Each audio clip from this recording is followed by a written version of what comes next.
Hello दोस्तों, फैक्टोजार के एक नए वीडियो में आपका बहुत बहुत स्वागत है। मेरा नाम है शिव और आप देख रहे हैं मंडे मिस्ट्री का एपिसोड 3। और आज के इस वीडियो में हम आपको बताने वाले हैं एक ऐसी जगह के बारे में जिसको भारत की ही नहीं पूरे एशिया की सबसे ज़्यादा मोस्ट हॉन्टेड प्लेस माना जाता है। दोस्तों, आज के इस वीडियो में हम बात करेंगे भानगढ़ किले के बारे में, जो कि राजस्थान में स्थित है और जिसको इंडिया की मोस्ट हॉन्टेड प्लेसेस की लिस्ट में शुमार किया गया है।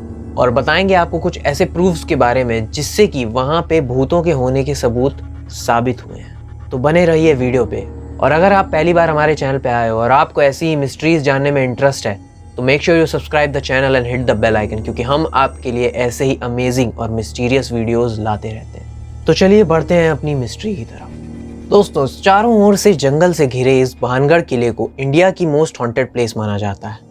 ये जगह इतनी डरावनी है कि यहाँ पर ASI यानी कि आर्कियोलॉजिकल सर्वे ऑफ इंडिया की तरफ से भानगढ़ की सीमा के बाहर एक बोर्ड लगा है जिसमें ये साफ साफ लिखा गया है कि इस किले के अंदर सूर्योदय के पहले और सूर्यास्त के बाद प्रवेश करना वर्जित है। जी हाँ दोस्तों, ये जगह इतनी डरावनी है कि यहाँ पर टूरिस्टों ने, जो यहाँ पे घूमने आते हैं, उन टूरिस्टों ने भी यहाँ पर अजीब अजीब सी हरकतें होने की खबरें दी हैं। उनके साथ कुछ ऐसी घटनाएं घटी, उनके साथ कुछ ऐसे वाक़ये हुए जो कि डरा देने वाले थे। कुछ टूरिस्ट को यहाँ पे औरतों की आवाज़ें, औरतों की चूड़ियों की आवाज़ें और तलवारों के खटकने की आवाज़ें सुनाई थी। कुछ टूरिस्टों ने यहाँ चुड़ैलों, आत्माओं और अजीब अजीब सी परछाइयों को देखने की बातें कही हैं। यहाँ तक कि हमारे इंडिया के बड़े बड़े न्यूज़ चैनल्स ने भी इस प्लेस को कवर किया है और इसके पीछे की सच्चाई जानने की कोशिश की है। लेकिन इसके पीछे की मिस्ट्री क्या है इन डरावनी घटनाओं की सच्चाई, ये आज तक कोई भी ठीक तरीके से साबित नहीं कर पाया है। दोस्तों, भानगढ़ किले के आसपास के लोकल लोगों का भी यही मानना है कि वो जगह भूतिया है और वहाँ पे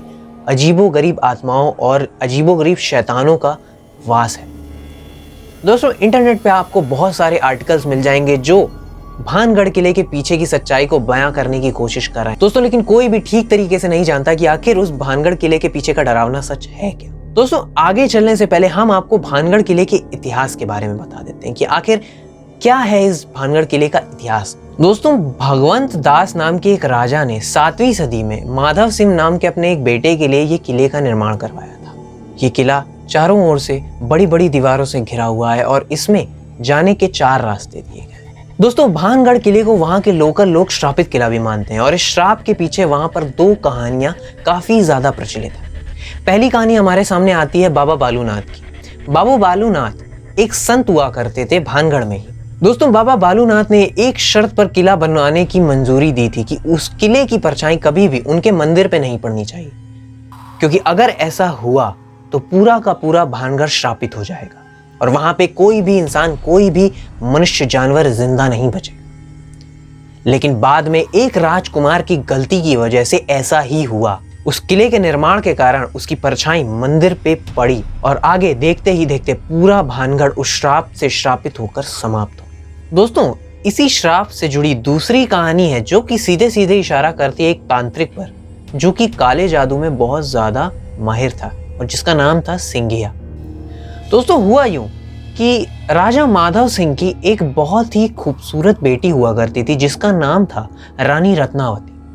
वो इतनी सुंदर थी कि उनकी सुंदरता के चर्चे बहुत ज्यादा दूर दूर तक फेमस थे और उसी भानगढ़ राज्य में ही एक तांत्रिक हुआ करता था जिसका नाम था सिंघिया। कहानी के अनुसार एक दिन हुआ ये कि राजकुमारी रत्नावती अपनी सहेलियों के साथ बाजार में कुछ घूमने या फिर यूं कह लें कि कुछ खरीदने गई अपनी सहेलियों के साथ। उसी वक्त वहां उस बाजार में वही तांत्रिक जिसका नाम सिंघिया था वो भी वहां मौजूद था। उसने रानी को पहली बार तब देखा और वो उनकी सुंदरता पे मोहित हो गया और उसके मन में उसी वक्त रानी को पाने की इच्छा, बहुत तीव्र इच्छा उसके मन में जागृत हुई और इसको पूरा करने के लिए उसने काले जादू का सहारा लिया। उसने एक ऐसा काला जादू, एक इत्र की बोतल पे ऐसा काला जादू किया जो कि महारानी खरीदने वाली थी। उस इत्र की बोतल पे दोस्तों उसने ऐसा काला जादू किया कि अगर महारानी उस इत्र को अपने बदन पे लगाती तो वो उस तांत्रिक के वश में हो जाती, उस तांत्रिक से मोहित हो जाती। लेकिन कुछ ऐसा वहां पे ऐसा घटित हुआ कि रानी को कहीं ना कहीं से इस बात की खबर हो गई अनजाने में और रानी ने वो इत्र की बोतल अपने महल से नीचे फेंक दी, जो कि एक चट्टान पे जाके गिर गई। अब चूंकि उस इत्र की बोतल में वो काला जादू था कि उसे कोई भी जिस भी चीज के ऊपर वो इत्र डाला जाता वो मोहित हो जाता, तांत्रिक को लेके वो चीज मोहित हो जाती। और यहाँ पे वो चीज एक बड़ा सा पत्थर था, तो उस काले जादू के असर से वो पत्थर तांत्रिक की ओर आकर्षित हुआ और वो सीधे तांत्रिक के पास गया और उसको मतलब कुचल के मार डाला। मरते वक्त तांत्रिक ने भानगढ़ किले और रानी रत्नावती को एक श्राप दिया था कि ये किला और यहाँ पे रहने वाले सभी लोग बहुत जल्दी ही समाप्त हो जाएंगे, यानी इस भानगढ़ किले का विनाश हो जाएगा, ऐसा श्राप दिया था उस तांत्रिक ने। और इस श्राप के कुछ ही वक्त बाद भानगढ़ किले के बगल में जो दूसरा पड़ोसी राज्य था जिसका नाम था अजबगढ़, उसने भानगढ़ किले पर हमला कर दिया और दूसरा हमला मुगलों ने थोड़े ही समय बाद भानगढ़ पर दोबारा करा। इन दोनों हमलों से क्या हुआ कि भानगढ़ किले को बहुत ज़्यादा हानि पहुंची और वहां पर रहने वाले सभी नागरिक मौत के घाट उतार दिए गए।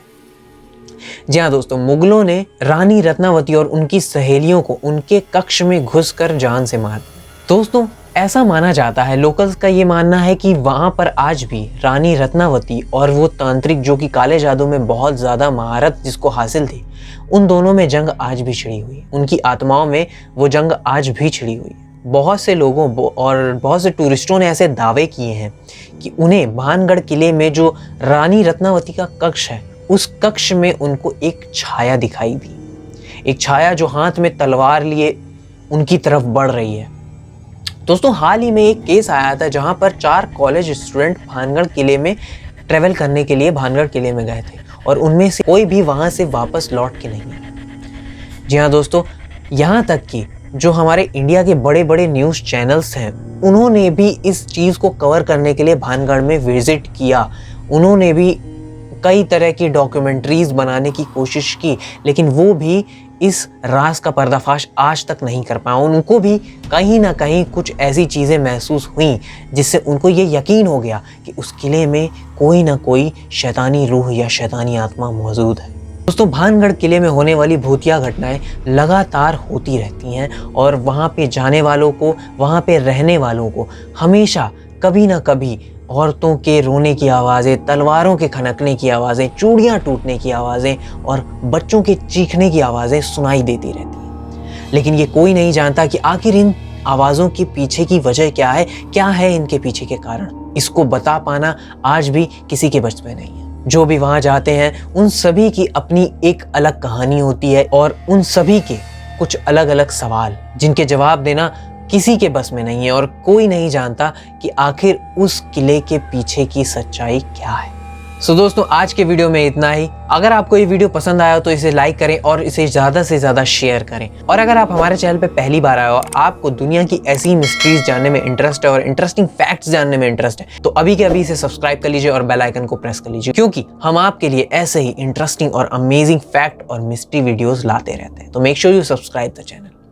सो मिलते हैं अगले वीडियो में फिर ऐसी किसी मिस्ट्री के साथ। खोलेंगे उसके पीछे के राज और जानेंगे कि आखिर क्या है उसके पीछे की सच्चाई। तो मिलते हैं अगले वीडियो में बहुत जल्द।